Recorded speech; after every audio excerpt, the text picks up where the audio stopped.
आज बहुत दिनों बाद हम नाइट में घूमने गए थे, क्योंकि सानू के पापा को दिन में समय नहीं मिलता है, इसीलिए नाइट में ही लेकर गए थे घुमाने के लिए। तो सबसे पहले हम सैलून में गए थे, हमारे बच्चों की कटिंग कराना था इसीलिए।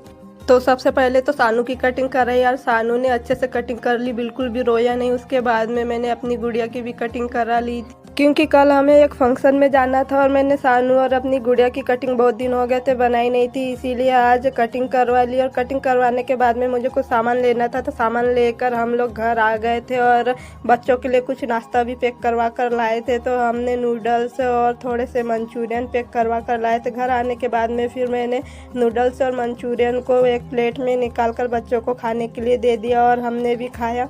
और हमें उधर से आते हुए बहुत ही नाइट हो गई थी, और शाम के समय तो वैसे ही लाइट नहीं रहती है, इसीलिए अंधेरा दिख रहा होगा वीडियो में। और मेरी गुड़िया को नूडल्स बहुत ही पसंद है, इसीलिए हमेशा नूडल्स खाने की जिद करती है। फिर अगली सुबह हमने तैयारी करी और हम निकल गए थे फंक्शन के लिए। तो सबसे पहले तो हमें मेरी मम्मी के घर छोड़कर सानू के पापा चले गए थे बारात देखने के लिए। और हम जैसे ही वहाँ पर पहुँचे तो आइसक्रीम वाला भी खड़ा था, तो हमने सबसे पहले आइसक्रीम खाई। आइसक्रीम खाने के बाद में मेरी मम्मी ने पापड़ डाले थे, तो मैं उन्हीं पापड़ को पलटाने के लिए चली गई थी। तो पन्नी पर डली हुई थी, तो पन्नी से निकालकर कपड़े पर डाल दिया उनको सूखने के लिए। और मुझे गीली पापड़ बहुत ही पसंद है, तो मैंने पापड़ पलटाने के बाद में वहीं पर बैठकर 2 पापड़ खा भी ली थी गीली वाली। और पापड़ खाने के बाद में फिर इतनी सारी पापड़ पलटाई थी हमने, और पापड़ को अच्छे से वहाँ ढक कर सूखने के लिए छोड़ दिया और हम लोग घर आ गए थे। आज के लिए इतना ही, मिलते हैं नेक्स्ट वीडियो में।